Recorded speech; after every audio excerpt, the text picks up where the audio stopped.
નેત્રંગની આદિવાસી વસાહતમાં ગત 12મીએ હૃદયદ્રાવક ઘટના બની।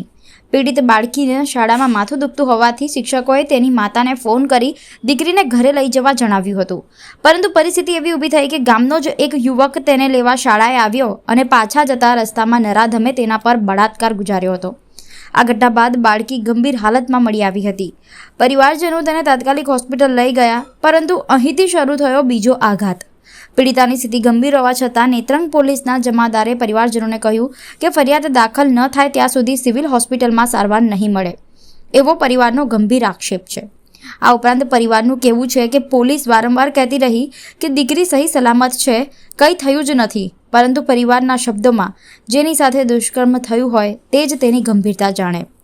ઉપચારમાં થતી વિલંબની પરાકાષ્ઠા ત્યારે જોવા મળી જ્યારે બાળકીને રાજપીપળાની હોસ્પિટલમાં 5 દિવસ સુધી યોગ્ય સારવાર મળી જ નહીં અને અંતે પરિવારે દીકરીને વડોદરાના SSG હોસ્પિટલમાં ખસેડી હતી, જ્યાં સારવાર દરમિયાન આ માસૂમનું મૃત્યુ નીપજ્યું। માત્ર 11 વર્ષની બાળકીની કરુણ મોતની ઘટના આદિવાસી વિસ્તારોમાં કાયદો વ્યવસ્થા અને આરોગ્ય તંત્રની વાસ્તવિક હકીકતને ઉઘાડી મૂકે છે। પીડિતાના પરિવારજનોની માંગ છે કે આરોપી સામે કડક પગલાં લેવાય અને બેદરકાર પોલીસ કર્મચારીઓ પર પણ કાર્યવાહી થાય।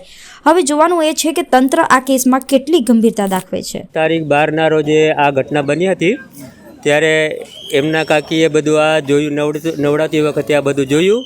હવે જોયા પછી એના કાકીએ 3 દિવસ પછી અમને કીધું કે આવી રીતના થયો, એટલે મેં એવી વિચાર કરી કે આ છોકરી અઠવાડિયાની અંદર કે કંઈક થઈ જશે, એને કરતાં મેં 108 કરી અને 16 તારીખના દિવસે નેત્રંગ દવાખાનામાં 108 મંગાવીને મેં દવાખાનામાં દાખલ કરી છોકરીને।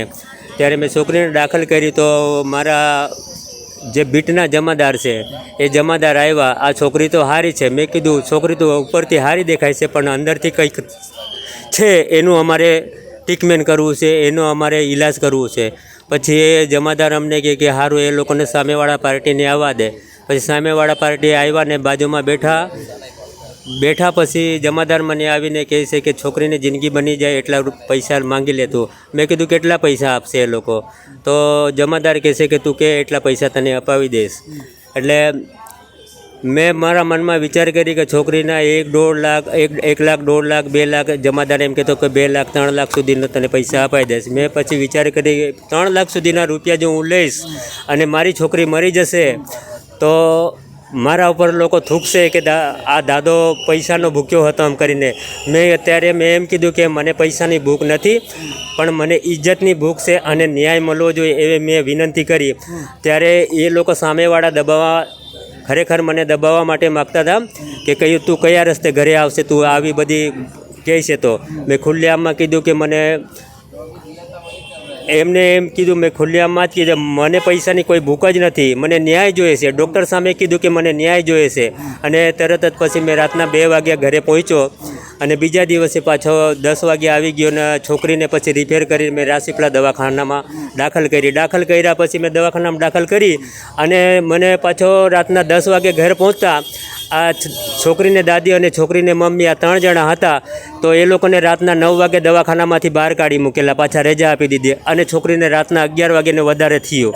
ત્યારે મેં કીધું હમણાં 12 વાગ્યાનો ટાઈમ, મને આવતા 1 વાગશે તો હું કઈ ગાડી લઈને આવું, આ ડુંગરના વિસ્તારમાં કઈ રીતની આવું, હું એકલો છે ઘરે, મારા સાથે કોઈ નથી। એમ કીધું કે બેટા શાંતિ રાખ, હમણે કંઈ કરવું નથી, આપણે સવારે આવી જઈશું, હું તને લઈ જઈશ પાછો। એટલે બીજા દિવસે પાછો મેં 112 નંબર પર ફોન કરી અને તરત જ મેં રાજપીપળા સિવિલ હોસ્પિટલમાં દાખલ કરી દીધી અને છોકરીને સારવાર ચાલુ થઈ ગયો। છોકરી સારી હતી અને ત્યાંથી પછી એ લોકોએ પાછું એમ કહે છે કે આ કંઈક છોકરીને બીજું બીમારી છે। તો મેં કીધું કંઈક બીજી બીમારી હોય તો પણ મને કે હું આગળ જવા અત્યારે બરોડા બી મોકલો તો હું છોકરીને બચાવવા માટે હું જઈશ એમ કરીને। તો પરમ દિવસે અમે આ બરોડામાં દાખલ થયા। પછી આ છોકરી આજે એક્સપાયર થઈ ગઈ 24 તારીખના। એ છોકરો અમારો ગામનો છે સર, એનું નામ ખબર નથી પણ એના બાપનું નામ પરવા છે, એમાં બધું લખેલું છે। ઉંમર એની 19 થી 20 વર્ષની ઉંમર છે। આ આરોપી આવો ગુનો કરે વારંવાર, કોઈ આરોપી આવો કોઈ પણ છોકરો કોઈ પણ માણસ આવો ગુનો ના કરે ને આવા ગુનેગારને એવી મારા વિનંતી છે કે આ માણસને કડક ને કડક સજા થવી જોઈએ।